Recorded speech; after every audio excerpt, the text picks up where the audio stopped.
Boa noite, amigos. Bem-vindos ao Vessac. Feliz Vessac a todos. Gostaria de agradecer também a presença de todos aqui. É um momento tão importante, né, para todos nós. E também estamos comemorando, né, os 30 anos da Casa de Dharma, que para nós é um momento também muito importante, auspicioso, né? Junto, essa comemoração junto ao Vesak, né?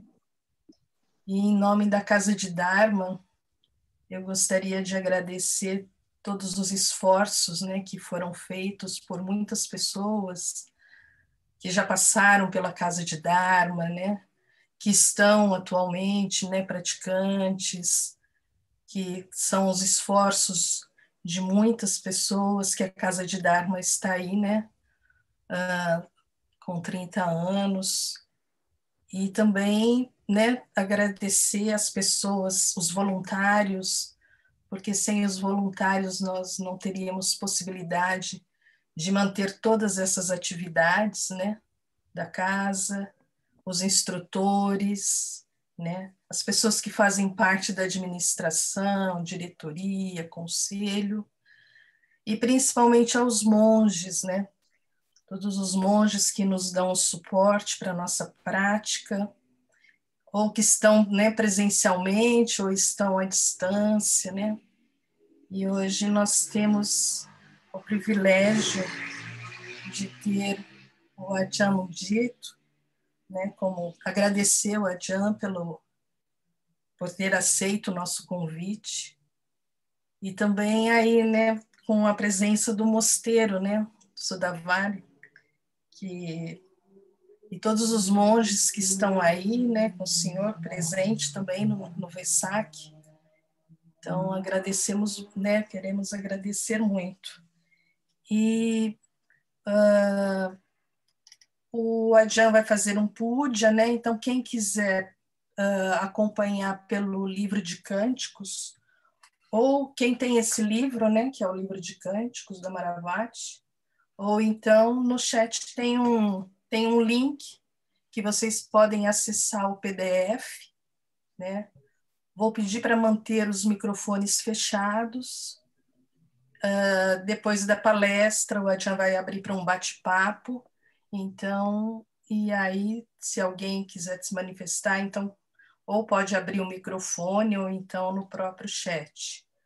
Então, um feliz Vesak a todos, e vou passar para o Adjan, que ele que vai agora conduzir o nosso Vesak. Obrigada.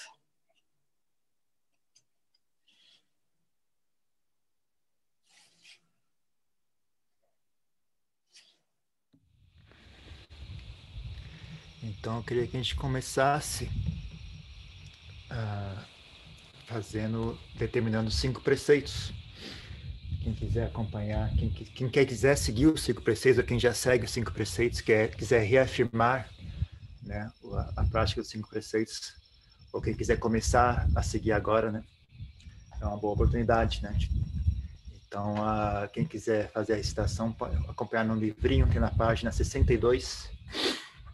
Então, vocês podem fazer o pedido dos 5 preceitos, né? Mayam Bante. Talvez alguém aqui no mosteiro. Deixa eu só fechar o meu.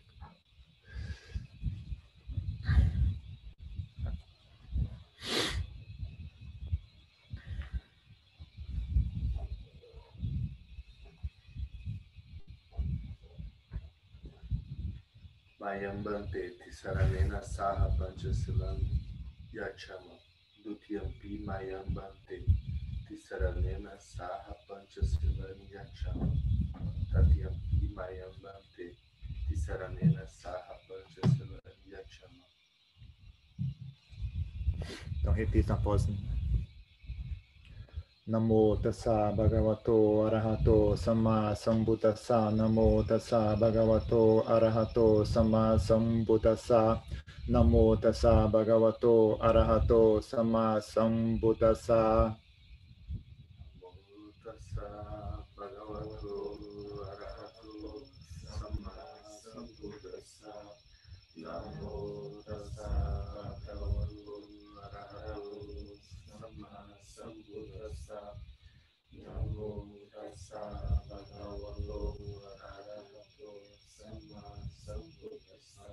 Buddham saranang gacchami. Dhammam saranang gacchami. Sangham saranang gacchami. Dutiyampi buddham saranang gacchami.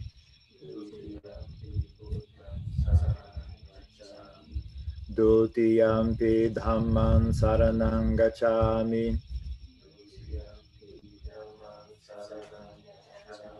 Dutiyampi sangham saranang gacchami.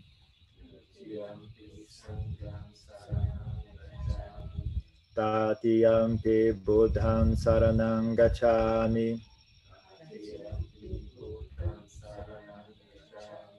Tatiyampi dhammam saranang gacchami. Tatiyampi sangham saranang gacchami. Tisarana kamana nititam. Panatipata veramani sikkhapadam samadhiyami.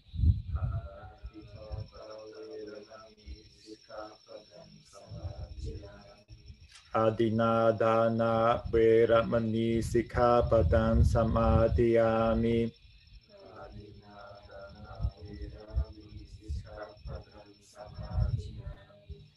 Kame zomichachara veramani sikkhapadam samadhiyami.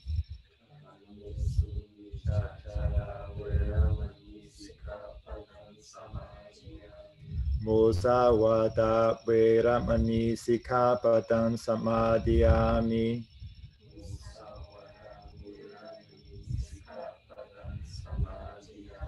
Sura mereya machapamadhatana veramani sikkhapadam samadhiyami.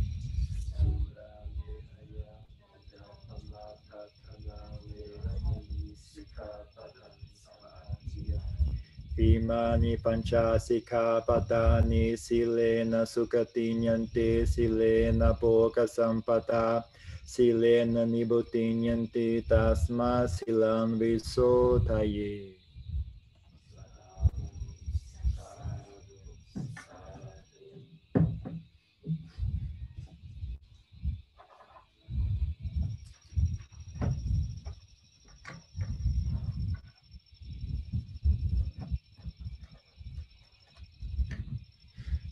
Em seguida, a gente pode começar com a puja.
Yoso bhagava arahant sama sambuddho swakato yena bhagavata dhammo supatipano yasa bhagavato savaka sangho tamayan bhagavantam sadamman sasangham Ine sakare yataraham aropi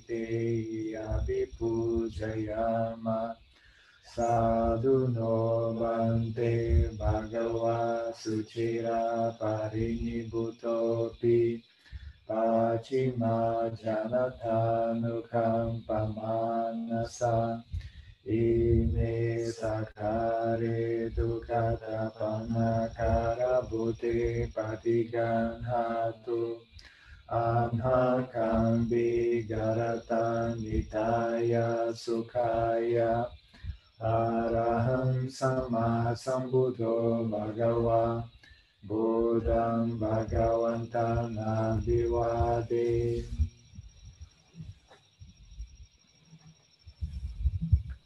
Swakatom bhagavata dhammo dhammam namasami.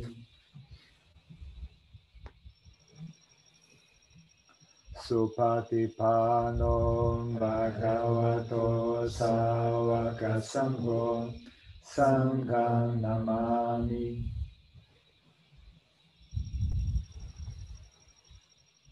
Annamayam buddhasa bhagavato pupapa kanamakaram karomase. Namo tassa bhagavato arahato samma sambuddhassa. Namo tassa bhagavato arahato samma sambuddhassa. Namo tassa bhagavato arahato samma sambuddhassa. Annamayam buddhanussatinayam karomase. Tangko panam bhagavantam evam kaliyano kitisato apukato iti piso bhagava araham samma sambuddho Nitya charana sampano sugato lokavidu anutaro purisa dhamma sarati sata deva manusanam bhuto bhagavati. Annamayam buddha diditim karomase. Buddha varahanta varata diguna diyuto Sudha vinyana karuna hisamagatato Bodhe siyo sujanatan kamalang vasuro Vandamaham tamaranam sirasa jinedam Buddhoyo sabbapaninam saranam te mamutamam patamanusahitanam vandamitam sirenaham Buddha sahasamida sova buddho me samikisaro Buddho dukkha sagata calitata cahita same Buddha saham niyadeni sariram jivitam chidam Vandantoham charisami Buddha seva subodhitam Nati me saranam anyam Buddho me saranam varam Etena saca vacena vateyam satu sasane Buddham evam dhammane nayam punyam pasutam nida Sabe piyantaraya me mahesum tasate jasa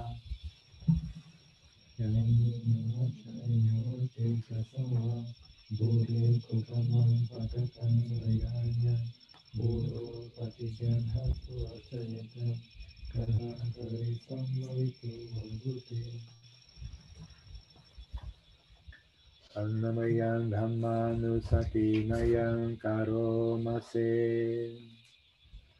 Swakato bhagavata dhammo Sandhitiko akaliko vehipasiko Opanaiko pachatam vedita bhuvinyo hiti. Annamayam dhamma digitin karomase. Swakhatata diguna yoga vasena seyo. Yo magapaka pariyati vimoka vedo. Dhammo kuloka patana tatatari tari. Vanda mahantamaharam varadhammanetam. Dhammo yo savapaninan saranam te mamutaman. Dutiyanusatitanam vandamitam sirenaham. Dhamma sahasamita sowa dhammo me samikisaro.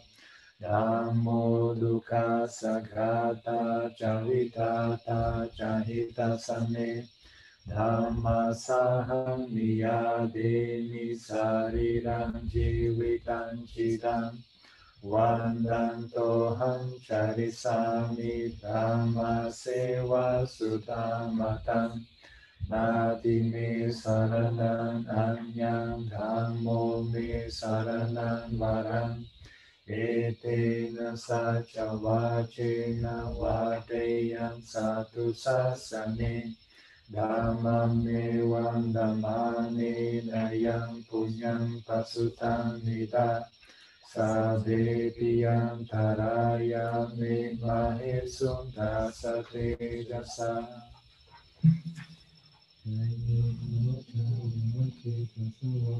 Dhammi kutamam patakam vairaya. Dhammo patisanattu vasayatam. Karam parisvam varitum vadam. Annamayan sanghanusatinayan karomase. Supatipano bhagavato savaka sangho.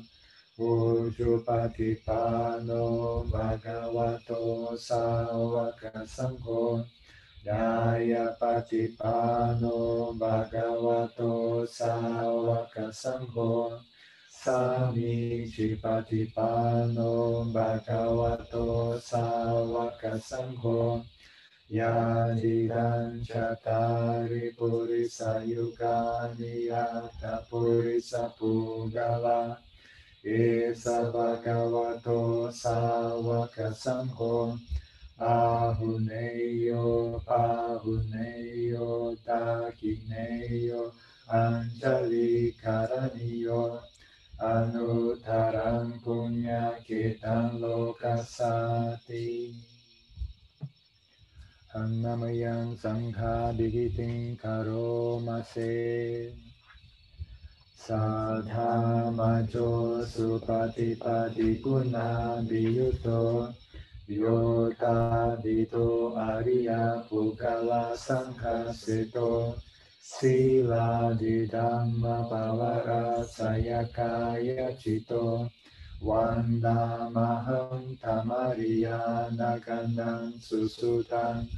Sangho yo sabapaninan saranam ke mamutaman. Tatiyanu vandamitam sirenaham. Sangha sahasamita sowa sangho me samikisaro. Sangho dukkha sagata cavitata cahita same. Sangha saham niyadeni sariram jivitam chidam. Vandantoham charisami sangha sopatipanatam. Nati me saranam anyam sangho me saranam varam. Etena sacha vachena vadeyam satu sasane. Sangham me vandamane nayam punyam pasutam nida. Sabbe piyantaraya me mahesum tasate jasa.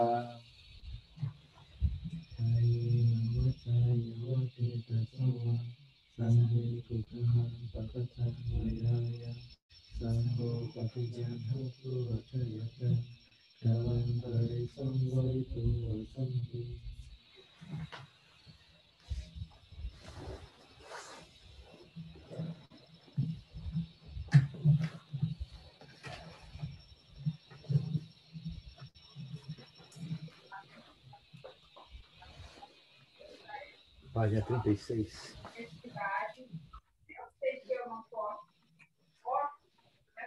Yamata kusalena yantam santam padam abhisamecha sako hujo sujo suvacho samuduanatimani santo sako subaro apakicho salahu kavuti santindriyo Chanipako apagabo kule suananugido nachako dan samachare kinchi narinyo pare upavadeyum sukhinowa kemino hontu sate sata bhavantu sukhitata ye ke chipana bhuta pitasawa tawarawa anavasesa digawa ye mahantawa madimara saka anukatula itawa ye ja adita ye jadure vasanti abiture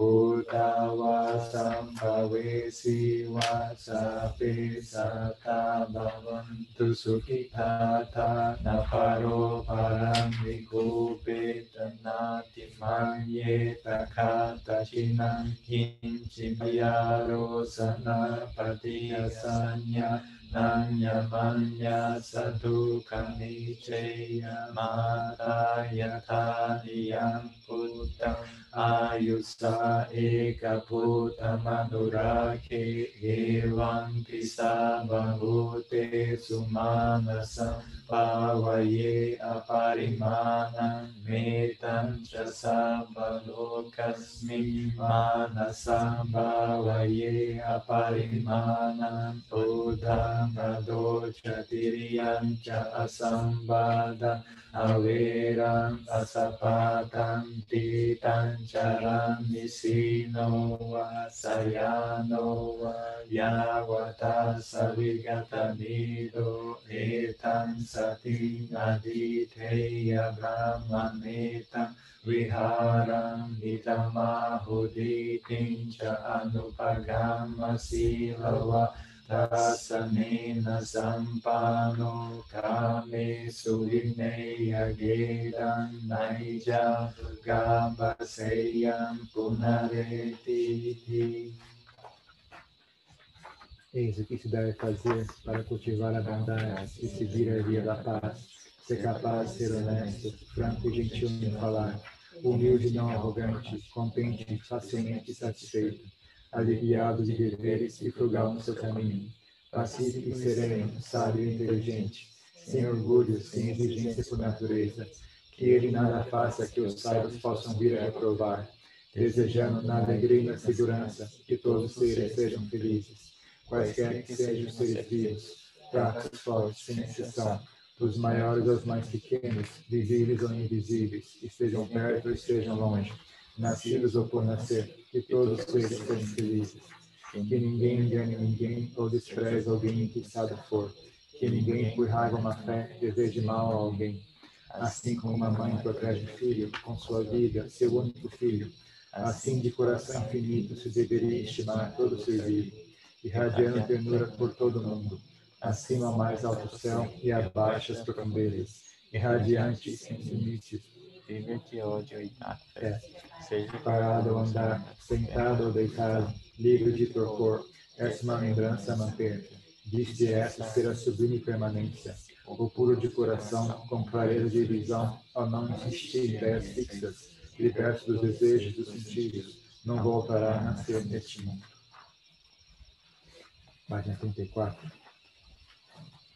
Annamaya udisanaditana dhatayo bhanamase Inina punya kalena upacaya gunutara Acari upakara tamata pita chanyataka Suryo Chandi Maharaja Gunawanta Narapicha Brahma Maharaja Indra Chaloka Pala Devata Yahomita Manusa Jata Vehika Picha Sabe Sata Sukhi Hontu Punyani Pakata Mime Sukancha Dividan Dentu Kipan Pate Tavo Matan Imina Punya Kamena Imina Udisena Cha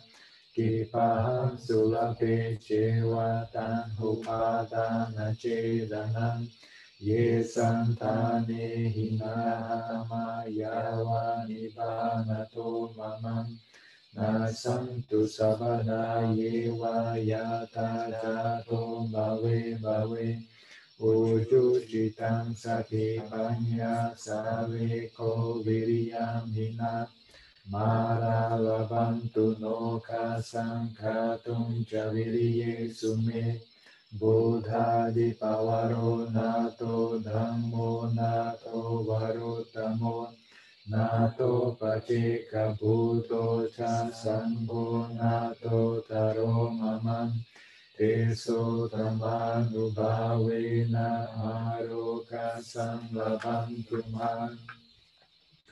Através do bem que resulta da minha prática, que os meus mestres e guias espirituais de grande virtude, a minha mãe, o meu pai e os meus familiares, o sol e a lua e todos os líderes virtuosos do mundo, e os deuses mais elevados e as forças do mal, seres celestiais, espíritos guardiões da terra e o Senhor da morte, aqueles que são amigáveis, indiferentes ou hostis, e todos os seres recebam as bênçãos da minha vida, e brevemente cheguem a tripla bênção e superem a morte. Através do bem que resulta da minha prática e através desta partilha, que todos os desejos e apegos rapidamente cessem, assim como os estados prejudiciais da mente, até realizar Nibbana em qualquer tipo de nascimento que eu tenha a mente justa, com consciência e sabedoria, austeridade e vigor, que as forças ilusórias não combalam nem enfraqueçam a minha decisão.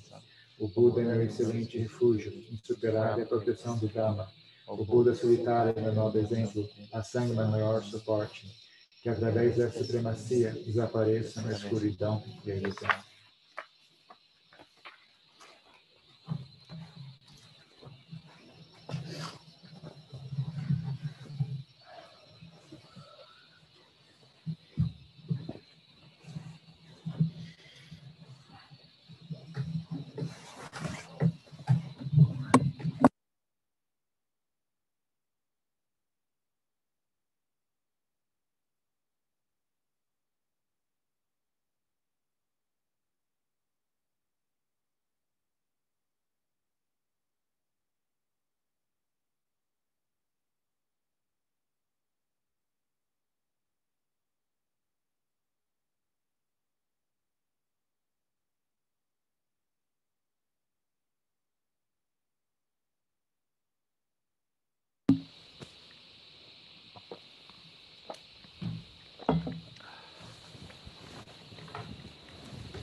Namo tassa bhagavato arahato samma sambuddhassa. Namo tassa bhagavato arahato samma sambuddhassa. Namo tassa bhagavato arahato samma sambuddhassa. Buddham dhammam sangham namassami.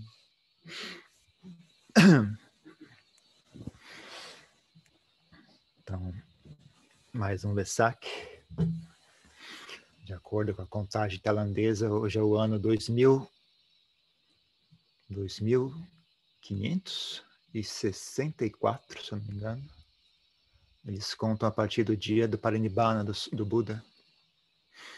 2564, que significa que o Buda nasceu fazem 2644 anos. Ele morreu com 80, então mais 80, 2644 anos que o Buda nasceu, 2564 anos que o Buda faleceu. E também ele alcançou a iluminação 35 anos após nascer. Então, 2000... Aí ficou difícil. 2614? 13? Bom, alguma data. Então, são as 3 celebrações de hoje. O nascimento, iluminação e parinibbana do Buda. Na Tailândia, também é uma espécie de ano novo, né? Na Tailândia tem 3 anos novos, né? Tem o ano novo do calendário, né? Que segue o calendário romano, tem o ano novo chinês, que é só bagunça e festa, e tem o ano novo budista, né? Que é quando, de fato, né? Seria a mudança do ano, né? De 2563 para 64, né? Mas eles mudam logo em 1º de janeiro, né? Para poder acompanhar o calendário romano. Mas o correto seria mudar hoje, né? Na manhã de amanhã, na verdade. No budismo você conta o novo dia não à meia-noite, mas ao nascer do sol, né? Na época do Buda eles não tinham o estilo de medição astronômica que nós temos hoje em dia, né? Então eles observavam a natureza, né? Então o novo dia era o nascer do sol, e não a meia-noite. Mas você pensar, né, que uma pessoa alcança a iluminação e ensina o Dharma e ele persiste, né? Faz mais 2.500 anos, 2.600 anos, né? Desde o primeiro momento que ele ensinou o Dharma, já faz mais 2.600 anos, né? Então, o tamanho do mérito dessa pessoa, né? O tamanho da profundidade, né? E não só persiste até hoje, mas persiste de maneira bastante coesa, né? Uma das coisas que eu mais admiro no Buda é a destreza que ele tinha, né?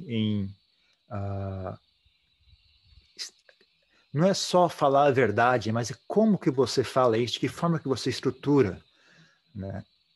Como é que você fala, como é que você monta uma estrutura de que forma que ela seja o mais firme possível, né? Às vezes não tão uma prioridade em ser muito carismático, mas disposto a sacrificar, né, a parte carismática do assunto para poder, visando assim pela longevidade do ensinamento, né?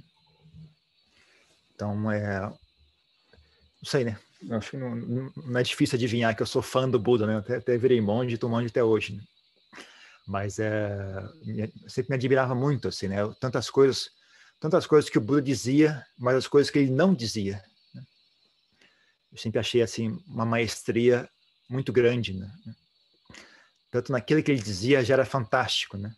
Mas aí eu também ficava sempre impressionado com aquilo que o Buda não dizia, né? Tem coisas que ele se recusava a falar, né? As pessoas perguntavam, ele respondia: não digo, não respondo, porque não é útil, né? Não é que eu não saiba, mas é que isso não é útil, né?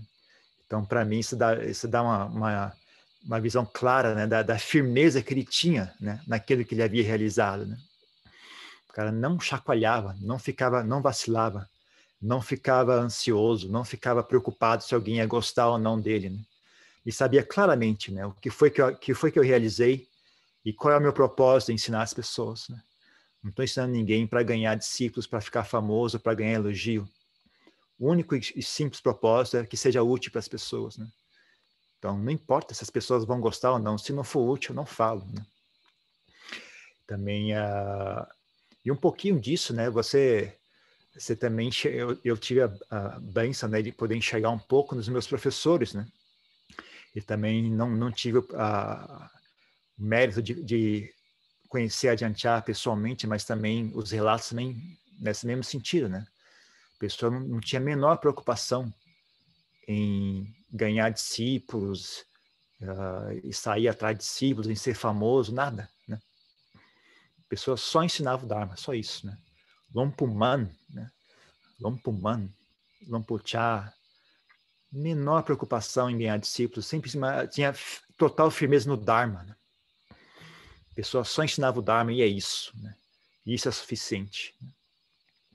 Então, na Tailândia, por exemplo, dependendo do... Não sei como é que é hoje em dia, né? Mas até quando eu ainda estava lá, né? Quando eu cheguei lá, era considerado um símbolo de status, né? Você ter um monge estrangeiro no mosteiro, né? Então, o povo, às vezes, disputava a tapa, né? Estrangeiro, saía chamando, via alguém, você não quer virar monge? Eu mesmo, quando eu cheguei no Apananachat, um monge de Bangkok quase me arrastou para o mosteiro dele, né? Queria que eu fosse de qualquer jeito com ele, né? Mas eu na época, eu não conseguia assim, articular por que não ir com ele, né? Mas eu simplesmente tinha alguma intuição falou que não, melhor ficar aqui, né? Porque eu fiquei tentado aí, na verdade.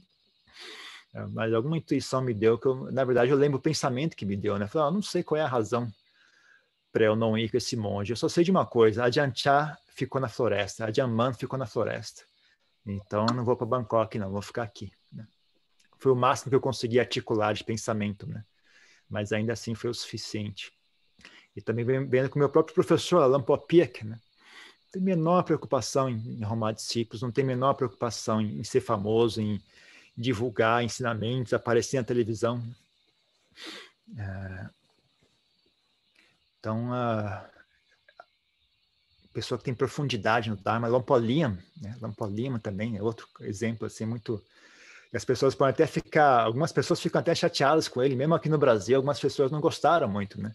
Porque ele não faz agrado, ele não dá risadinha, ele não puxa conversa, né? Ele tem o jeitão dele e o jeitão dele é aquele, né? Mas ele ensina o Dharma. Se você convive com ele, você entende, né, como é que é a personalidade dele, né? Na verdade, você passa a admirá-lo, né?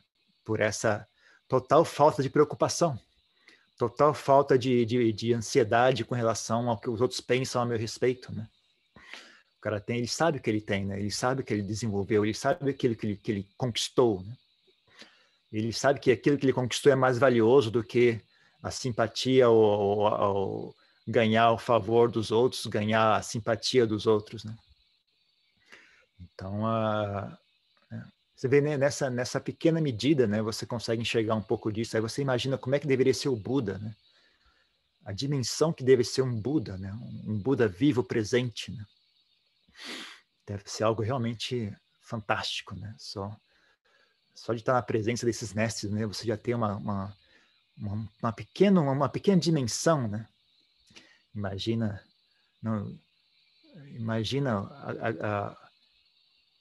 a grandiosidade que era Ajahn Chah, né? Aí você eleva isso à quinta potência, você imagina a grandiosidade que era Ajahn Mun, né? Aí você eleva isso à centésima potência, milésima potência, você imagina como é que deveria ser o Buda, né? Como é que seria a presença do Buda, o comportamento do Buda, né? A destreza do Buda em ensinar o Dharma, né? Mas realmente não é surpresa, né? Depois que você, com o tempo, a gente vai aprendendo como é que funciona, a gente vai se informando a respeito, né? A pessoa que vai se tornar um Buda, na verdade, ela não é só um desenvolvimento pessoal dela, né? Não é só assim, ela purifica a sua própria mente, né? Ela estuda esse assunto, né? Ela estuda como é que eu faço para estabelecer o Buda Sasana, né? Como é que faz isso? Como é que monta? O que dá certo? O que dá errado, né? Como é que você deve formar o ensinamento, o corpo de ensinamentos, né? Como é que ele deve ser estruturado? O que é uma boa opção? O que não é uma boa estratégia, né? Como é que é a sanga monástica, né? Como é que faz a regra monástica, né? Por exemplo, o Buda não simplesmente declarava regras de acordo com o que ele achasse apropriado, né? Não que ele não fosse capaz de pensar e decidir o que é apropriado ou não, mas ele fazia questão de deixar os eventos surgirem. Conforme os eventos surgem, ele estabelece uma regra, né? Isso é uma questão de estratégia, né? Você quer que essa regra dure muito tempo, que essa regra seja seguida de maneira saudável, né? Então tem um evento que ocorre e que faz surgir uma regra de conduta, né? Assim as pessoas entendem, né? Para que serve aquela regra? E não fica uma coisa assim, um mandamento dogmático, né? De, sei lá, o Buda mandou fazer, a gente faz isso, né? As pessoas não entendem qual é o propósito disso, né? Mesmo a regra monástica tendo sido estabelecida dessa forma, ainda assim você acha locais em que eles seguem a regra de maneira cega, de maneira dogmática, né? Então, e vira uma coisa estranha, né? Você vê que fica uma coisa meio desconecta da realidade, né? Mas, de novo, né? Você vê a bênção que é, né? A Ajahn Chah e a Ajahn Mun, que souberam, né, usar essa regra monástica, mas dentro de um contexto real, né? Tem uma prática vívida do Dharma, né? Não só no que diz respeito aos ensinamentos, mas também no que diz respeito às regras de conduta, né? Você vê que não são mestres que não são apenas eruditos, né? Não é uma coisa assim apenas teórica, né? Eles têm uma visão clara, né, de como esse Dharma se aplica, esse Dharma e esse Vinaya, né? Dhamma Vinaya se aplica na vida real, né? No dia a dia. Então isso que é a chamada a terceira joia, né? A Sangha, né? Que são os representantes vivos do Buda, né? Aqui e agora, né? Na vida presente, que nós temos ainda a oportunidade de enxergar e fazer contato, né? Então, a partir disso, né? Você enxergando um pouquinho, né? Na área Sangha, você consegue enxergar um pouquinho do Buda, né? Aí você estuda o Dharma e consegue ter uma visão um pouco mais ampla, né? Do que é a profundidade, né? Desse fenômeno chamado Buda.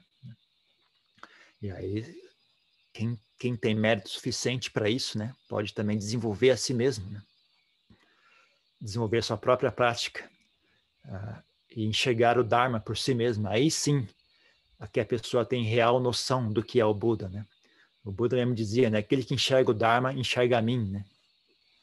Não é à toa, né? Que você vê esses relatos, né? Dos mestres que, ao alcançar a iluminação, alguns deles passam a noite inteira prestando reverência, né? Sendo que não tem nenhuma imagem do Buda ali, a pessoa está na floresta, né? E aí, ao alcançar a iluminação, a única coisa que ele consegue fazer é prestar reverência, ingratidão, aquela sensação de maravilhamento, né? De assombro, né? Da grandeza que é o Dharma, da grandeza que é o Buda, né? Só quando a pessoa realmente alcança o Dharma que ela tem visão ampla e completa do que significa o Buda, né? O que realmente é o Buda, né? Então, vários relatos são assim, né? As pessoas em total maravilhamento, êxtase, né? O próprio Buda, né, ao alcançar a iluminação, ficou dias e dias em total êxtase, né? Sem conseguir, sem falar nada, só ficava 7 dias, levantava um pouco, sentava novamente, passava mais 7 dias, né, em êxtase, contemplando, deleitando-se, né, na libertação, né, na paz de Nirvana, contemplando o Dharma, contemplando aquilo que ele havia realizado, relembrando, né, todo o processo de vida após vida, após vida, após vida, que levou até que culminou, né, naquele momento de libertação, né?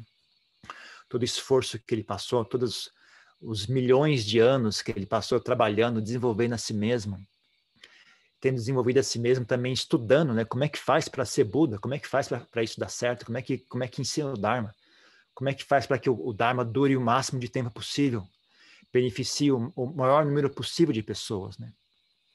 Como é que funciona tudo isso, né? Como é que se cria, né? É um trabalho bem amplo, né? Que uma pessoa, que o Bodhisattva tem que realizar para poder tornar-se um Buda, né?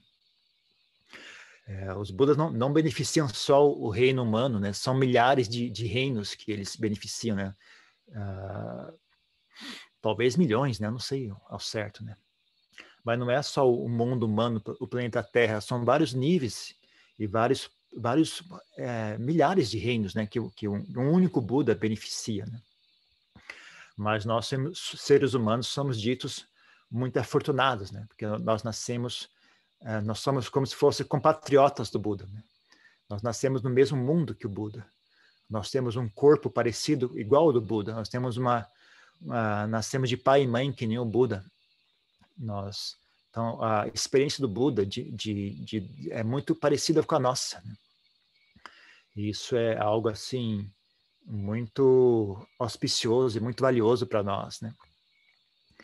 Então,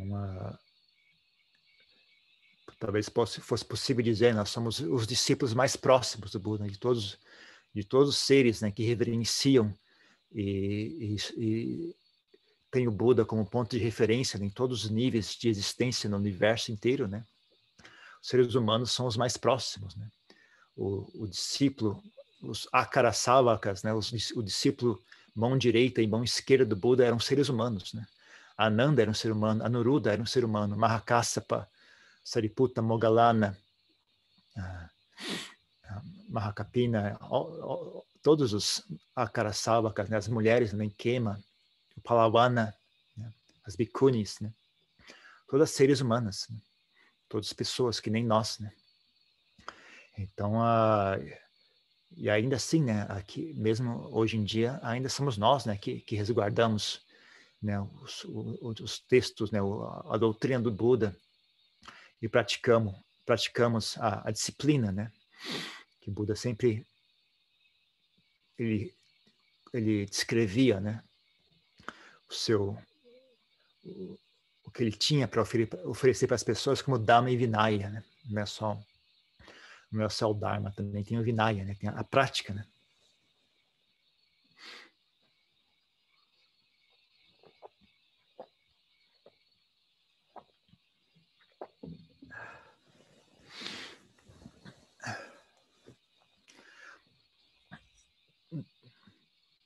E também é interessante a flexibilidade do que é ser um Buda, né? Porque nem todos os Budas talvez sejam iguais, mas a situação em que o Buda surge no mundo é diferente, né? Então, alguns Budas estabelecem um texto formal, né? Como foi o nosso caso, o Buda Gautama estabeleceu um texto formal, né? Um Tipitaka, né? Um Sutta Pitaka, Vinaya Pitaka, Abhidhamma Pitaka. Né? Tem outras ocasiões em que o Buda não estabelece um corpo formal de texto, né? Os ensinamentos são dados apenas verbalmente, são passados boca a boca, né? Quando o Buda falece, e quando o último Arahant falece, né? Então, não há mais Dharma, o Dharma desaparece do mundo, né? Na nossa ocasião, ele viu apropriado, né? Deixar um corpo formal de texto que era memorizado e passado de geração a geração, né? Uma forma de aumentar, né, a duração do Buda Sasana. Não deixar que apenas a transmissão do Dharma ficasse apenas a cargo de pessoas iluminadas, né? Mesmo na ausência de uma pessoa iluminada, ainda é possível reacender a chama, né? E dar continuidade, né? A linhagem, né? A linhagem dos arianos, né? Dos seres nobres, né? Outras ocasiões, né? Em outras situações, as pessoas são muito bem comportadas, né? Então, quase não tem regra monástica, não tem Vinaya, é muito pouco, né? São 4, 5 regras apenas, né? As pessoas têm uma capacidade, uma nobreza de espírito muito grande, então você não precisa falar para elas, por exemplo, não matar, não roubar, não cometer adultério, essas coisas são óbvias, né? Ninguém nem pensa em fazer essas coisas. É óbvio para todo mundo que isso não é para ser feito, né? Então, às vezes, só tem 2, 3 regras de conduta, né? Às vezes a regra pode ser, tenha sempre plena atenção, tenha sempre sati presente o tempo todo. É essa a regra, né? Não tem a questão de não consumir álcool, não roubar, não fazer isso, não fazer aquilo. Não precisa explicar nada disso, né? É só explicar para as pessoas com relação a manter a mente presente, não deixar a mente vaguear em pensamentos e fantasias, né? Já é o suficiente, né? E assim por diante. Então, o Buda, ele se adapta à situação, né? Então, você vê que ele estuda isso, né? Como é que faz a situação? Qual é o momento em que eu vou alcançar a iluminação? Vai ser o momento que os seres humanos estão nesse estado, né? Os seres humanos, nessa época, vivem em cerca de 100 anos, né? Eles têm um corpo grosseiro dessa forma. Eles têm esse tipo de pensamento, esse tipo de existência, né? Quando é assim, né? Qual é a melhor maneira de estabelecer o Buddhasasana, né? Seria apropriado ter um corpo formal de textos ou não? Seria apropriado ter um corpo formal de regra monástica ou não? Seria melhor, algumas ocasiões dizem que a sanga monástica masculina e feminina surgem ao mesmo tempo, né? E não há diferença entre uma e outra, né? Elas têm o exato mesmo status, a exata mesma regra, né? Não tem diferença entre eles, né? Já nessa ocasião, primeiro ele criou a sanga monástica masculina, posteriormente criou a sanga monástica feminina, né? E estabeleceu que a sanga monástica a sanga monástica masculina deveria ter precedência sobre a feminina, né? Achou que seria apropriado dessa forma, né? Graças à situação, né, em que o mundo se encontra, né? Seria apropriado que fosse dessa forma, né? Não é porque os homens têm algo melhor ou pior que as mulheres, né? Quando a situação não é essa, né? É dito que ambas as sangas surgem mutuamente, né? E elas não têm precedência uma sobre a outra, né? Mas a situação atual é tal de que ele chegou apropriado fazer dessa forma, né? Então é uma coisa que é estudada, sabe? Ser o Buda não é só uma prática pessoal, né? Não é só alcançar a iluminação quando não há nenhum outro arahant no mundo, né? As pessoas que alcançam a iluminação quando não há nenhum outro arahant, quando não há nenhum outro iluminado, chama-se Pacceka Buda, né? Que em si já é uma prática, uma realização bastante especial, né? E bastante importante, né? Mas o Buda mesmo, Sammasambuddha, né? É algo à parte, é algo realmente muito raro, né? E mesmo que nós não tenhamos tido mérito suficiente, né, para ter estado na presença dele, né? Ou talvez tenhamos tido mérito suficiente de estar na presença dele, mas aparentemente não tivemos mérito suficiente para entender o ensinamento dele, né? Quando ele ainda estava presente entre os seres humanos, né? Mas ainda assim nós temos mérito suficiente, né, para fazer contato com o Buddhasasana, com os ensinamentos, né? Alguns de nós talvez tenha tido mérito suficiente para estar na presença de arahants, né? Aqueles que não tiveram esse mérito, que talvez no futuro tenha essa oportunidade, né? Mas o mais importante de tudo não é isso. O mais importante de tudo é que nós temos mérito suficiente para ouvir o ensinamento e enxergar valor nele, né? Isso sim é mais importante de tudo. Isso é o mais raro, né? E mais valioso do que encontrar arahants, do que nascer num país budista, do que ter a oportunidade de virar monge ou não, né? Tudo isso é secundário, né? O mais importante de tudo é a gente ouvir o ensinamento e falou, tem algo aqui. Tem algo importante aqui, né? Aqui tem algo importante, né? Isso realmente que é um verdadeiro mérito de todos nós, né? De estar ainda vivo quando o Buddhasasana ainda está presente e tendo feito contato com ele, tendo enxergado o valor, tendo reconhecido, né, o caminho para a libertação, né? Está aqui, né? Esse é o caminho. Então isso é realmente um mérito muito grande de todos nós, né?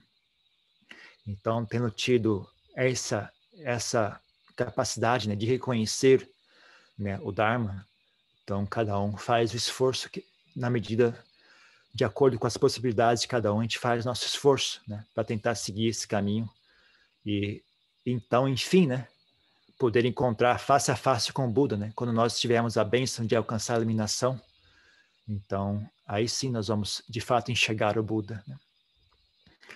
Então é isso, né? Hoje é o dia de Vesak, a celebração do Buda. Nós ainda não tivemos a oportunidade de encontrar o Buda presencialmente, né, em carne e osso, né? Mas ainda tivemos a oportunidade de encontrar o eco da voz do Buda, né? A voz do Buda ainda ecoa, mesmo nos dias de hoje, né? Nós ainda tivemos a oportunidade de encontrar os filhos do Buda, né? Os Arya Savakas, né? Que ainda existem hoje em dia, nós tivemos a oportunidade de encontrar, né? E tivemos a oportunidade de encontrar os grandes, bons discípulos do Buda, né? Tanto na qualidade de outros praticantes, né? Que a gente, mais avançados que nós, né? Que nós tivemos a oportunidade de conhecer. E mesmo os nossos amigos de prática, né? Aqueles que estão no mesmo nível que nós, né? Batalhando no começo do caminho, aprendendo a controlar os pensamentos, aprender a corrigir seu comportamento, né? Aprendendo a domar a mente, né? Nós também temos a oportunidade de encontrar esses discípulos do Buda, né? Esses que estão ali no começo do caminho, né? Mas que também são muito importantes para nós, que são nossos companheiros, né? Talvez eles tenham mais valor para nós do que os grandes mestres, né? Nesse momento presente que nós estamos, né? Talvez seja o que haja de mais valor para nós, seja nossos companheiros de Dharma, né? Nossos companheiros de prática, né? Então, não negligencie, né? Essas pessoas que estão aí praticando com vocês, essas pessoas que estão aí frequentando os grupos de meditação, eles são discípulos do Buda. Tenha respeito por eles, tenha admiração por eles, tenha gratidão por eles, né? Vocês estão na presença de discípulos do Buda, representantes do Buda, né?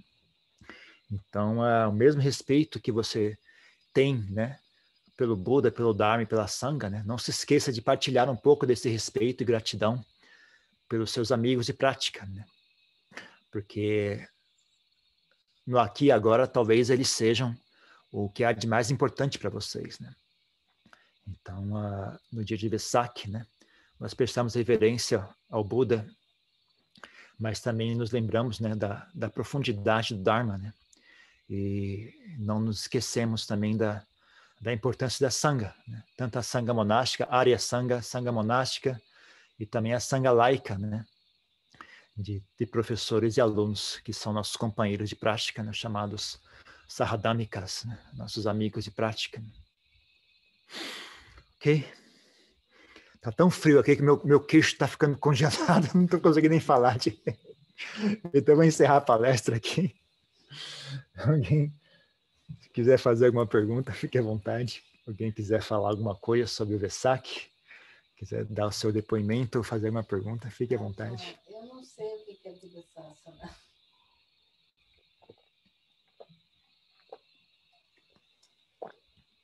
Buda Sasana é o ensinamento do Buda. É o período de tempo que o Dharma está presente no mundo, que o caminho para a iluminação está presente no mundo. É o que o Buda cria. Quando ele alcança a iluminação, ainda não há budismo, né? Mas ele alcança a iluminação e aí ele estabelece o Buda Sasana, né? Que é os ensinamentos. É o Dhamma, no caso? Não, é mais que o Dharma. É o tudo. São a cultura, sabe, a ordem monástica, os textos, sabe, os valores, sabe, a gratidão, humildade, reverência pelos pais, tudo que tem a ver com o budismo, né? Tudo é uma coisa bem ampla, né? Todas as ferramentas, o conjunto de ferramentas que o Buda faz presente no mundo, né? É o chamado Buda Sasana. Tudo que tem a ver com o budismo, a imagem do Buda, o hábito de acender velas, prestar reverência, né? Tudo isso faz parte do Buda Sasana. Tudo. A Chan tem uma pergunta aqui no chat.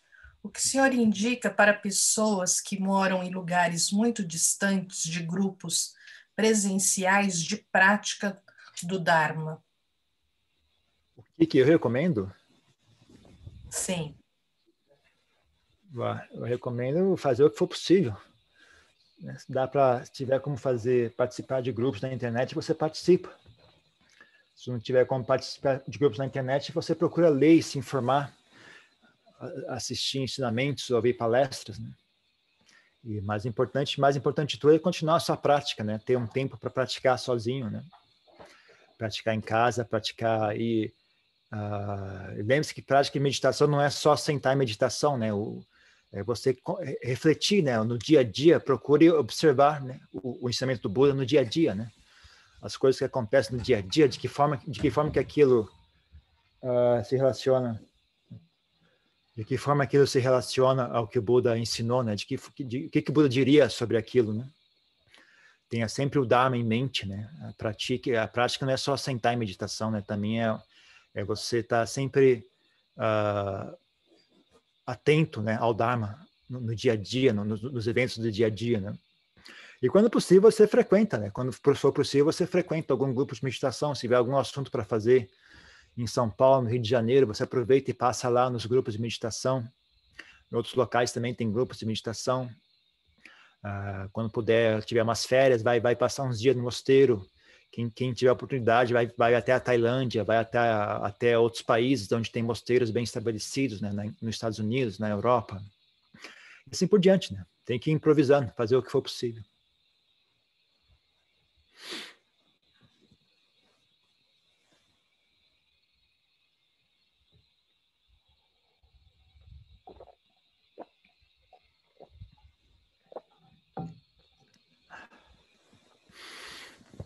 Tem mais nada? O pessoal que está assistindo aí não tem mais nada para perguntar, não?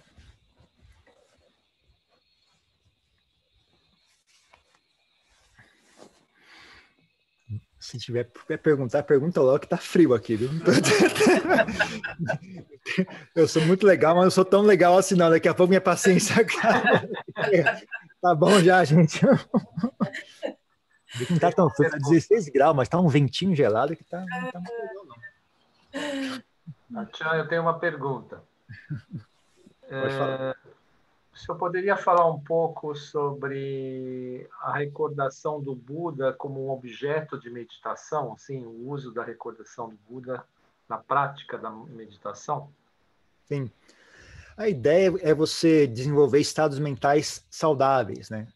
Então, lembrar-se do Buda, usar o Buda como objeto de meditação, deveria trazer à mente ou paz, ou felicidade, bem-estar, né? Algo que energize a mente. A mente está muito apagada, está com sono, assim, você pensa no Buda, relembra das qualidades do Buda, aquilo traz energia, deixa você animado, assim, traz, né? Ou você está desanimado, está pensando em desistir, você lembra das qualidades do Buda, e assim por diante, né? Qualquer estado mental nobre, saudável, útil para a prática, né? Que leve você adiante na prática, né? É o objetivo dessa recordação, né?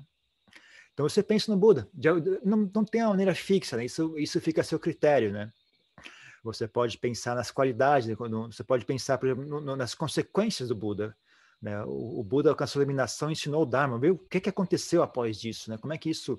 Você pensar que o budismo persiste no mundo sem uma organização formal, né? É uma coisa assim informal, cara.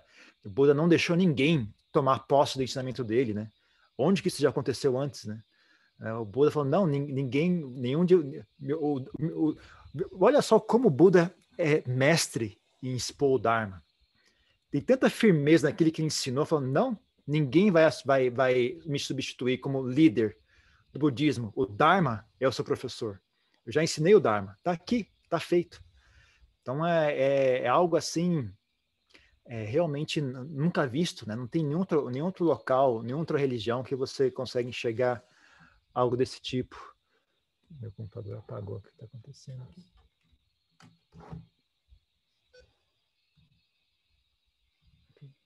Será que eu estou no ar ainda? Não? Para nós está. Tá? Apagou a minha tela aqui.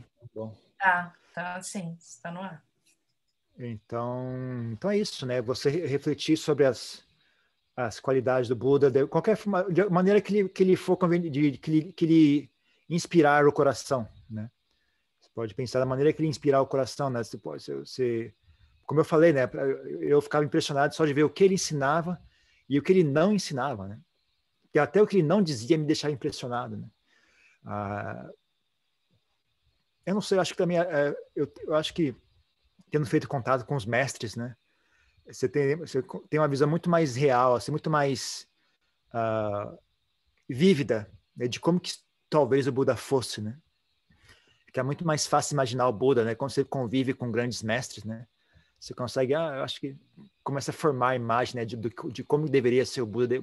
Basicamente, o Buda era igual a esse mestre, só que 100 vezes mais fantástico ainda, né? Sendo que esse mestre já é fantástico, né? Você bota esse mestre aqui, multiplicado a 10ª potência, né? Fala, nossa, acho que era assim que era o Buda, né?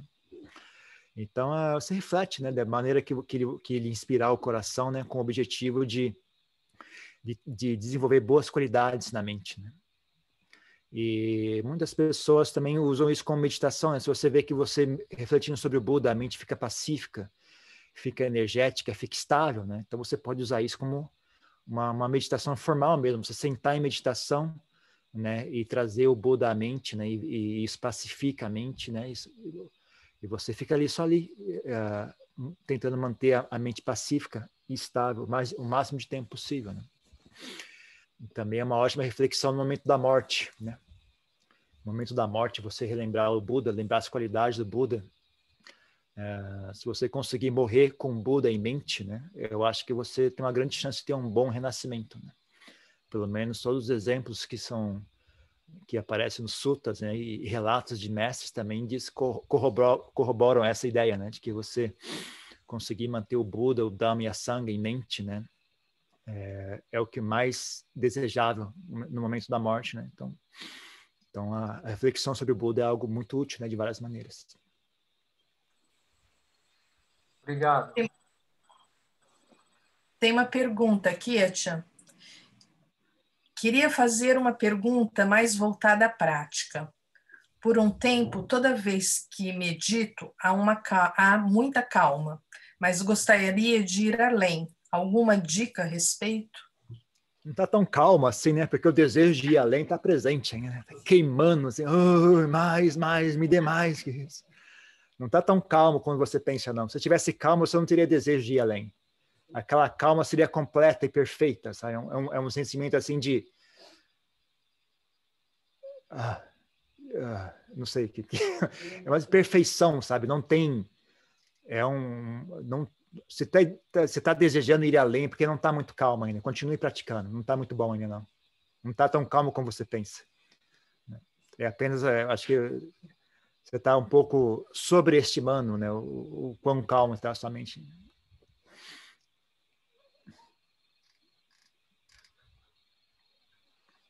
Bom, Ajan, por favor. Obrigado. E então, no oposto do que fez a pergunta anterior, à medida que vai se praticando, sati, e as coisas ficam cada vez mais, não tão calmas, fica cada vez mais como é que se diz? Mais suja, não sei, algo assim que vai aumentando, e chega até que ponto que sati realmente é que seja benéfica, mas vai abrir uma possibilidade da pessoa entrar em tirar essa amargura que existe ao estar com sati, desenvolvendo sati, e essas imperfeições a todo momento cada vez mais crescem.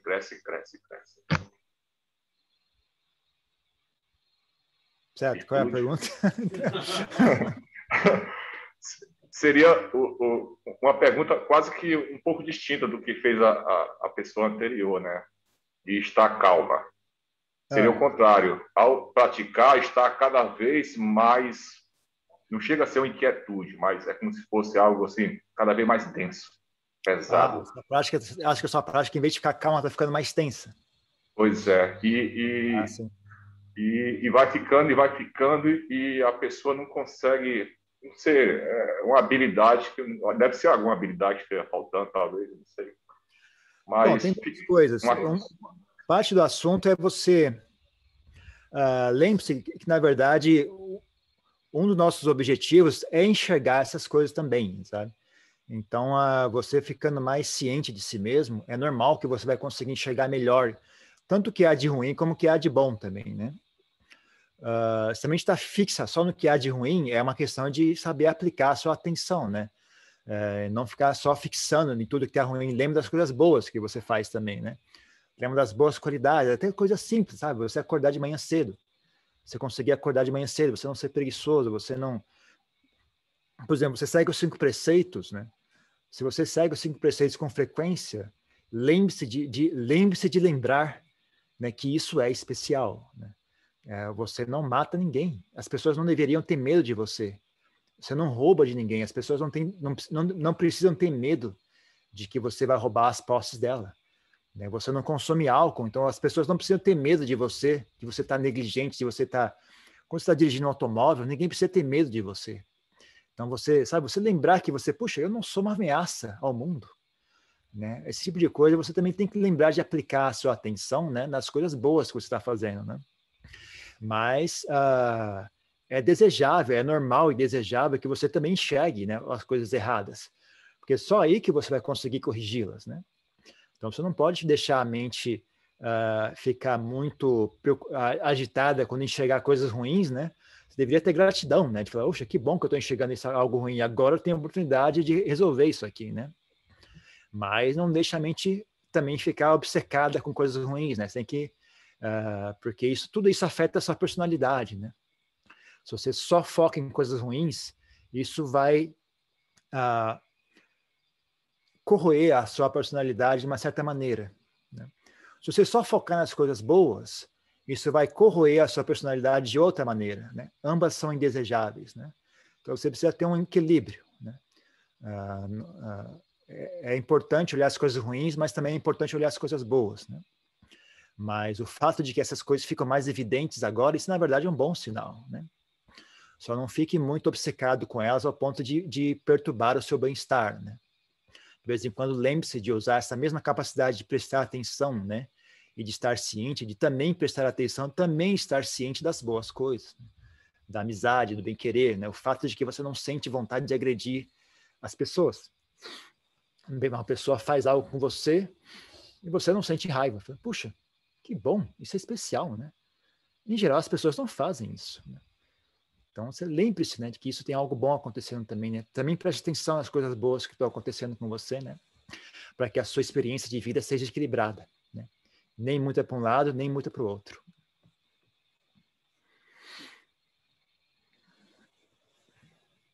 Mais uma coisa, gente?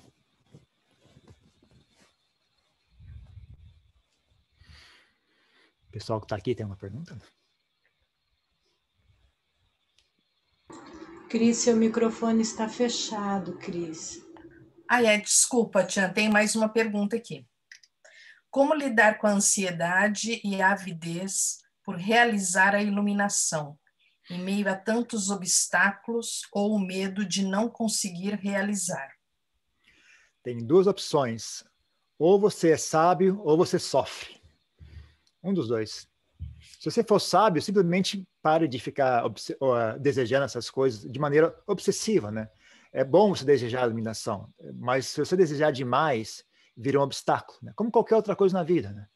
Não, se desejar uma namorada, um namorado, é bom que se você não desejar uma namorada, vai ser difícil você conseguir um, né? Mas se desejar demais, você fica tão esquisito que quando você chegar perto da menina, ela sai correndo, né? Então, você tem que ir com calma, relax. Se você desejar demais, você começa a ficar contraprodutivo, né? Todo tipo de coisa é assim, né? Então, você tem que ir com calma, você tem que desejar com equilíbrio, desejar com sabedoria, desejar com equilíbrio e tranquilidade, né? Mas com persistência e firmeza, né? Se desejar de menos, você não vai ter energia suficiente para buscar, né? Para vencer os obstáculos, né? E manter o foco, né? Sua mente, a pouco, qualquer coisinha vai arrastar a sua mente para outros assuntos, né? Então, o desejo está muito fraco, né?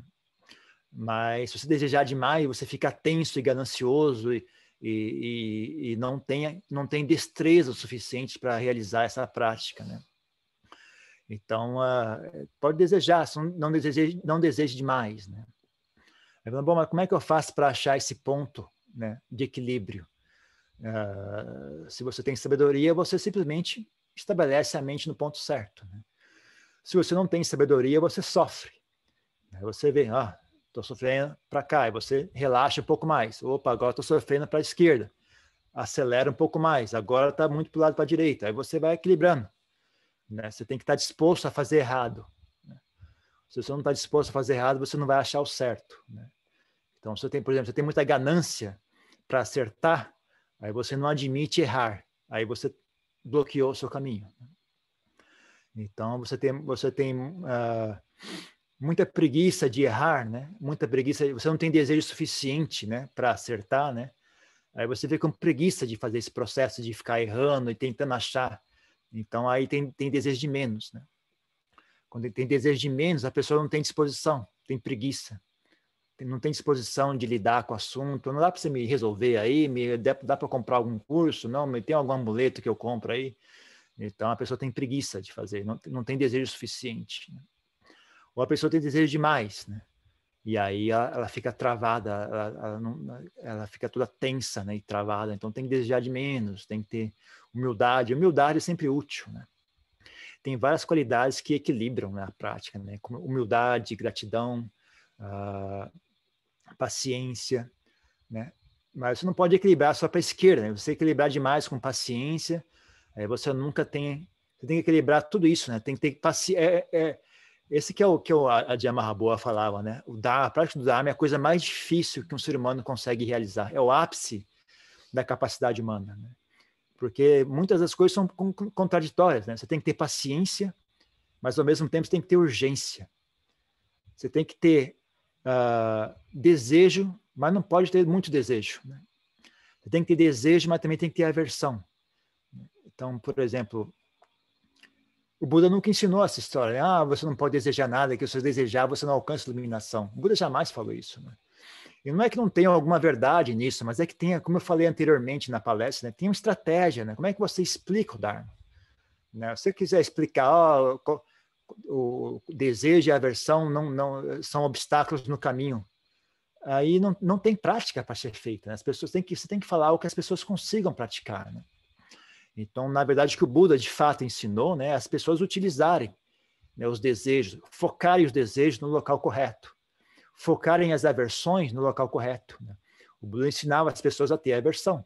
Não queira coisas baixas, tenha nojo de coisas feias, tenha repulsão a maus atos, né? E tenha desejo pelo aquilo que é bom, tenha desejo, tenha apreço pela bondade, tenha apreço pela nobreza de espírito, né? Tenha apreço pelas boas qualidades da mente, deseje boas qualidades na mente, deseje bons amigos, deseje bons mestres. E assim por diante, né? Então, tem um aspecto de saber aplicar, né, desejo no local correto. E mesmo tendo aplicado o desejo no local correto, tem o quanto de desejo que você aplicar, a sua destreza em aplicar desejo, né? Não é só pegar no local correto, tem também o toque, né? Quão hábil você é em tocar aquilo, né? Que nem andar de bicicleta, né? Você tem que pegar no guidão. Não adianta você pegar no pneu que você não vai conseguir dirigir a bicicleta. Você tem que pegar no guidão. Mas não é só pegar no guidão e ficar travado, tem que ter uma mistura ali, né, de firmeza e flexibilidade, né?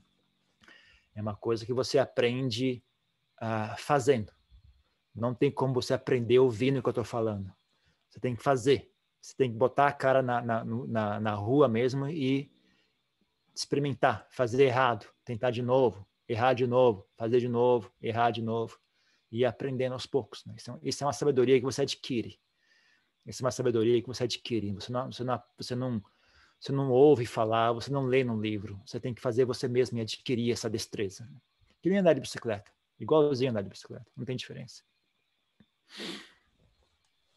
Tem mais uma pergunta, já. Como desenvolver energia na prática do dia a dia sem gerar tensão?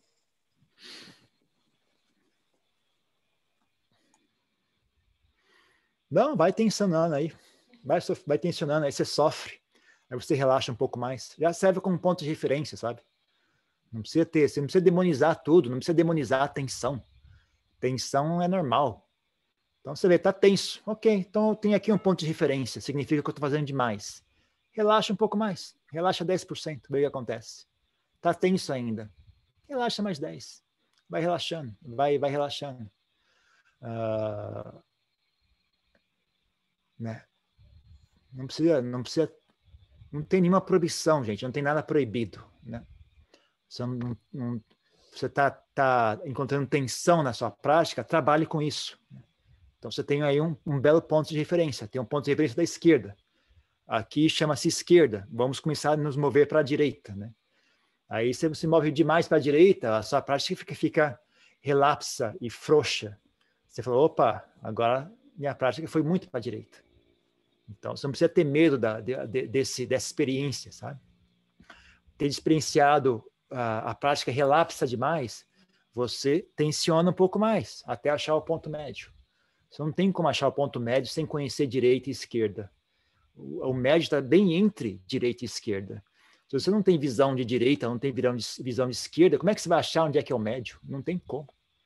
Então, vai adaptando, gente. Vai adaptando. Você vê que está errado, corrige. É muito simples, na verdade. A gente complica demais, mas é muito simples. A Lourdes tem uma pergunta. Você quer falar, Lourdes?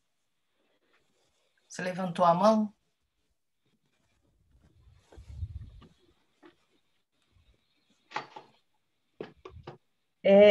Eu vou explicar. A Lourdes não conseguiu entrar, é aqui de Campo Grande. Então, ela entrou agora, essa mãozinha deve estar, assim, foi sem querer, eu acho. Ela aqui do Espaço Metro. Mas se ela quiser falar, né? Acho que ela está perdida aí. Tem mais uma pergunta, então, enquanto isso. A veneração absoluta ao Buda é acolhida por todos os monges? Olha, você é um monge budista, eu esperaria que sim. Mas tem doido para tudo nesse mundo, viu? Eu já, sei lá. Sabe lá, os povos inventam cada coisa. Deve ter alguém, com certeza deve ter alguém. Mas, poxa, você é um monge budista, né? Seria bacana, né? Que você tivesse respeito e admiração pelo Buda, né? Mas, sabe-se lá, né?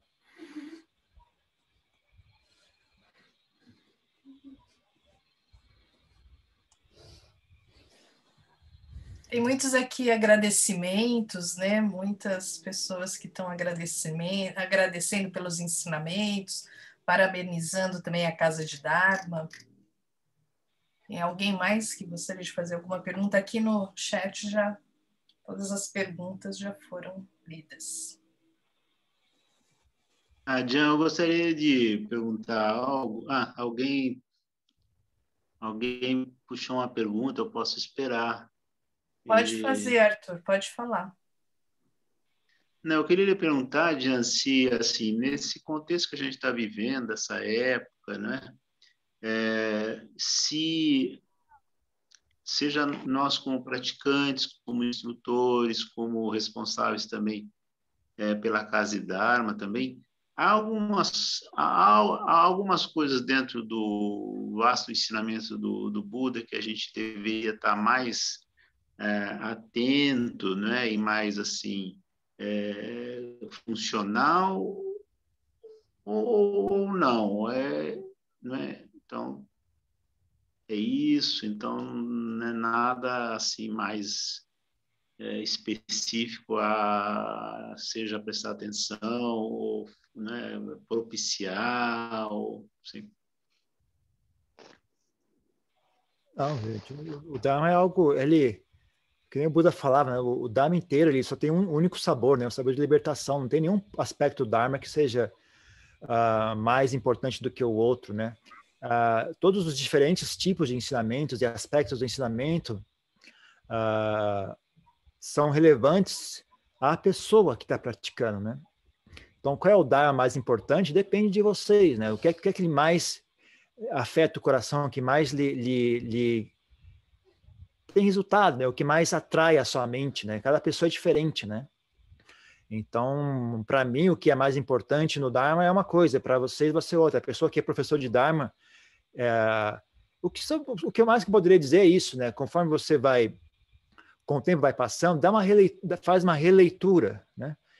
De anos em anos, né? A cada tantos anos, lê tudo de novo, começa de novo, lê o Madhyama Pitaka, o Madhyama Nikaya de novo, lê o Digha Nikaya de novo, porque, sei lá, você antes era um praticante iniciante de Dharma. Aí, 5 anos depois, você já é um praticante um pouco mais experiente, né? Quando você lê, vai ser diferente, né? Sabe? O que vai chamar a sua atenção vai ser diferente. Aí você agora é um professor de Dharma, você é um professor, você ensina meditação. Quando você lê de novo, você vai chamar a sua atenção para outros aspectos, né? O que eu recomendo para mim, para as pessoas que, em geral, que as pessoas não fazem muito no Ocidente, é ler aquelas coleções menores, né? O Sutta Nipata, o Anguttara Nikaya, tem muitas coisas boas ali, sabe? Que as pessoas negligenciam, né? Quando você tem mais, talvez quando você está começando, né, você está mais, o que chama mais atenção são aqueles aspectos mais centrais, né, do ensinamento e tal. Mas quando você já passou por essa parte, né, você começa a praticar, aí você vai lidando, por exemplo, com ser professor de Dharma, tudo mais, e se ter que ajudar os outros, aí você começa a ler esses outros textos menores, né? Você encontra coisas ali que bate muito fundo no coração também, né? Mas o que exatamente né? É uma coisa que realmente não, cada um tem que descobrir por si mesmo, né? Não é algo que venha de um terceiro, né? Você, a prática do Dharma é algo pessoal entre você, né? E a sua mente, né? E o ensinamento, né? Então é ali que você vai descobrir, né? O que realmente é relevante, né? No aqui e agora, a sua experiência de vida que vai dizer, né? O que é o mais importante, né? Então por isso que é importante você de vez em quando se reexpor, né? Expor-se novamente a esses ensinamentos, né? Dar uma leitura de novo, né? Você já leu o Sutta Nipata, volta e lê mais uma vez, né? Depois de alguns anos, lê de novo, porque agora a sua experiência foi diferente, agora a sociedade mudou, né? Você lê um texto lá do Samyutta Nikaya, que naquela primeira vez que você leu, você nem deu importância, mas agora, graças à situação presente, você, puxa vida, isso aqui é realmente o Buda, há 2.600 anos atrás, ele já sabia, né? Ele já sabia, ele já enxergava. Incrível, né? Então, é esse tipo de coisa, sabe? Não tem algo muito certo, assim. A única recomendação que eu faço a esse respeito é isso, né? Tentar, de tempos em tempos, ler novamente, né? Os suttas, e prestar mais atenção também nessas coisas, essas coleções menores que as pessoas negligenciam, né? Olhar um pouco mais de atenção, né? Para elas, porque tem muita coisa boa ali, né? Às vezes eu acho até melhor do que naquelas que as pessoas mais conhecem. A Tian tem mais perguntas. É possível entrar na correnteza sem ser budista? Talvez. Talvez. Eu também não sei o que é que você chama ser budista. Isso é uma coisa que a gente inventou no Ocidente, sabe? Eu não sei muito bem o que é. Não tem uma carteirinha de budista. Você não precisa pedir permissão para alcançar a iluminação. Né? Não é que a gente sempre lida com o budismo de acordo com o que a gente lida com o cristianismo, né? Então, só quem é cristão vai para o céu. Se você não é cristão, você não vai. Não importa quão boa pessoa você seja. Isso não existe no budismo. Isso não procede, sabe? Então, sim, em tese, sim. Em tese, sim. Se você perguntar, é possível alcançar a iluminação sem seguir, né, o nobre e óptimo caminho? Eu acho que não. Né? Não significa que você precisa ser budista para seguir o nobre óptimo caminho, mas você precisa fazer aquelas coisas, sabe? Então, é possível chegar, não sei, né? Bom, é mais ou menos isso, né? Não tem, você não precisa fazer parte de um clube, ganhar uma carteirinha e fazer sabe, para poder praticar e ter os resultados, né? Uma coisa mais como se fosse, sabe? Se você misturar 2 produtos químicos, quer esteja no Brasil, quer esteja na Inglaterra, o resultado é o mesmo, né? Não adianta você, né? Mas na Inglaterra dá outro resultado, não dá o mesmo resultado. Se é o mesmo produto químico, quando você mistura, tem que dar o mesmo resultado. Então, o budismo, a prática do Dharma é a mesma coisa, né? Não importa que filiação você possua, né? Ainda assim, né? Se você praticar de maneira correta, o resultado que você obtém é o mesmo. Como lidar com transtornos de personalidade no budismo? Eu não sei do budismo ter transtorno de personalidade, mas eu não acho. Se a pessoa tem, eu estou imaginando, né, que a pessoa está perguntando que ela tem transtorno de personalidade e se o budismo de alguma forma pode ser útil para isso, né? Sim, pode ser útil, mas veja, a prática é uma prática pessoal, é uma prática individual, né? No final das contas, você tá aprendendo a lidar consigo mesmo, né? Quando a pessoa tem para você conseguir fazer isso, você conseguir encarar a si mesmo, né? Olhar para si mesmo de maneira tranquila, né? E serena e não e não entrar em desespero, né, você precisa ter um certo nível. E a maioria das pessoas não tem esse nível. Não precisa nem falar de transtorno de personalidade. Só de nível normal de pessoas que existem no mundo, elas não conseguem suportar a visão de si mesmas, né? Elas não têm coesão, elas não têm nobreza de caráter suficiente, elas não têm nobreza de espírito, elas não têm bom comportamento suficiente, né, para poder olhar para si mesmo e não sentir aversão, não sentir ódio, não sentir raiva. E as pessoas não conseguem ficar em silêncio, porque elas não suportam a experiência de si mesmas. Elas não suportam si mesmas. Então, elas têm uma constante necessidade de distração. A experiência de si mesmo é desagradável. Elas odeiam a si mesmas. Por isso que elas não aguentam ficar em silêncio, né?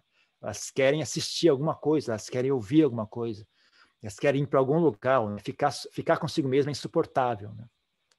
Então, por isso você pode medir mais ou menos a quantidade de caos e dor, né, que é essa pessoa, né? Então,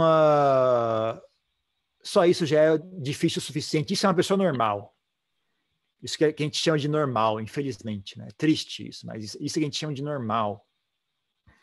Então, se além disso, né, você tem problemas psiquiátricos, né, a dificuldade fica pior ainda.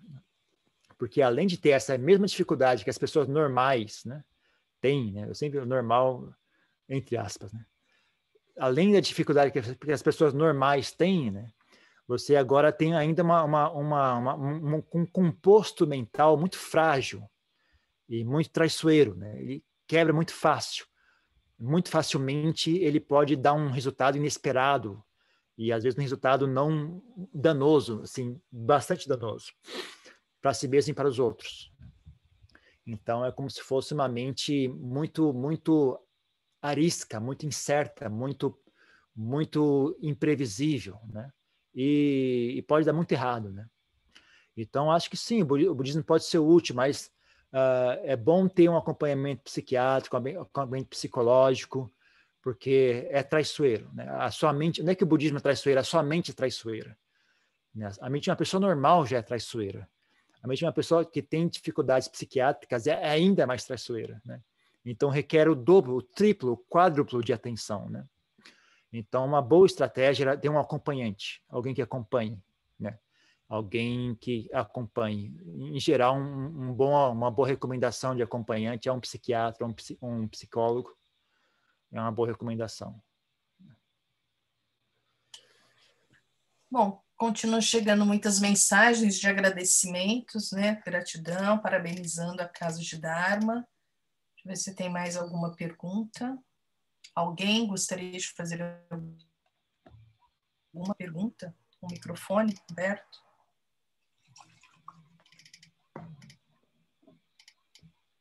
Como lidar com o estresse?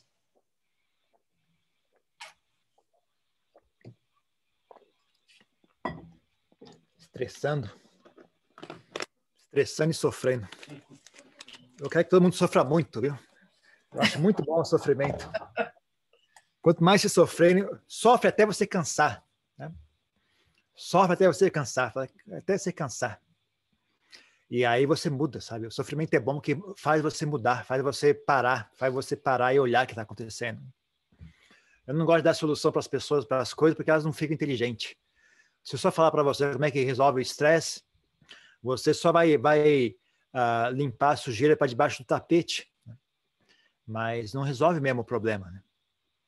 Olhe para si mesmo, né? Você não parte do seguinte princípio: essa mente é sua. Não é possível que você não saiba lidar consigo mesmo. Se você não sabe lidar consigo mesmo, então eu consigo aprender a fazer isso. Porque se eu consigo usar o celular, eu consigo usar o computador, eu consigo dirigir um automóvel, eu consigo ter emprego, não é possível que eu não consiga lidar comigo mesmo, né? Então, tem um pouco mais de confiança em si mesmo, tem um pouco mais dê um pouco mais de valor a si mesmo, né? E olhe para o sofrimento, né? O sofrimento é o seu melhor professor nesses casos, né? Olhe bem, né, a sensação de estresse, e aí fala, de onde que vem esse estresse? De onde que isso vem? Metade é a situação, metade sou eu.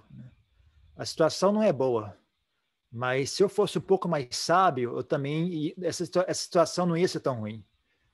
E aí, o que é mais fácil? Mudar a situação ou mudar a mim mesmo? Às vezes, mudar a situação é mais fácil. Então, tá bom, muda a situação. Porque isso em si também tem uma certa sabedoria, sabe? Você não ficar travado na vida, sem conseguir andar para frente nem para trás, né? Você ter flexibilidade, também tem uma certa sabedoria nisso, né? Mas às vezes não tem que mudar a situação. Às vezes, então, vai ter que mudar eu mesmo. Aí você senta com o assunto, pega um caderno, pega uma folha de papel e fala, bom, o que eu posso fazer? Não dá para mudar a situação. O que eu posso mudar? Tenta imaginar o seguinte, quem seria uma pessoa, como que seria a pessoa que consegue viver nessa situação e não ficar estressada? Como que é essa pessoa? Imagina as qualidades dela, né? Aí você tem um plano de ação, sabe? Um ponto de referência, né? Aí você começa a trabalhar naquele sentido. Né? Eu vou me tornar essa pessoa. Pouco a pouco, uma coisa de cada vez, né? Uma coisa de cada vez, eu vou me tornar cada vez mais aquela pessoa. Até você conseguir isso, né? Até você conseguir que você seja uma pessoa que não sofre, né? Que é uma pessoa difícil de fazer sofrer e fácil de fazer feliz. Né? Como que é uma pessoa difícil de fazer sofrer, mas fácil de fazer feliz? Quais são as características dessa pessoa? Imagina isso, pega um caderno e escreve. Como que é essa pessoa? Escreve, escreve, escreve. E guarda o papel, né? E lembra disso, né? E aí no dia a dia você procure oportunidade de desenvolver essas características, né? E invente sua própria prática. Invente sua própria prática no dia a dia, né? Invente sua própria prática. Tenha criatividade, use o seu dia a dia, use a sua vida de maneira útil, né? Não deixe sua vida passar à toa, né? Fazendo coisas inúteis, né? É isso. Ok, vamos encerrar, gente? Tá frio? Tá frio. Tem mais algumas perguntas, mas aí... Eu acho que tá bom já. Fica para próximo fim de semana. Domingo tem palestras, pode perguntar no domingo. Ok? Então eu vou encerrar convidando a Sangha a recitar uma bênção para as pessoas.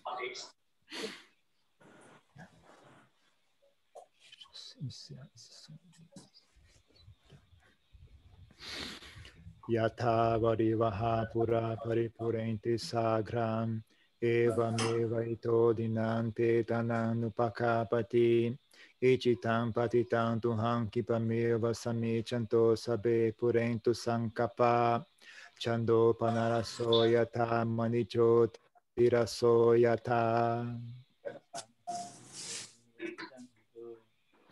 Sabarogo vinasato mate bhavatvantarayo sukhitika yugo bhava abhivadana sili sanichan buddha pachayino chataro dhamma vadanti ayuano sukham bhalam ayudo balado diro Vanado patipanado sukha sadata medhavi sukhanso adhikachati ayundhatawa balang vanan sukhancha patipanado digayuya savahoti yatayato papadatiti Bhavantu sabha manghalan drakantu sabha devata Sabha buddhanubhavena sada soti bhavantu te bhavantu sabha manghalandra kantu sabha devata sabha dhammanubhavena sada soti bhavantu te bhavantu sabha manghalandra kantu sabha devata Sabha Sanghanubhavena Sada Soti Bhavantu Te.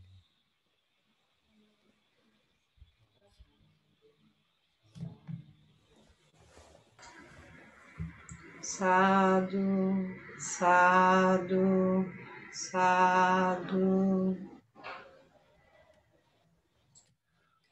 Araham Sama Sambuddho Bhagava Buddham Bhagavantam Abhivade.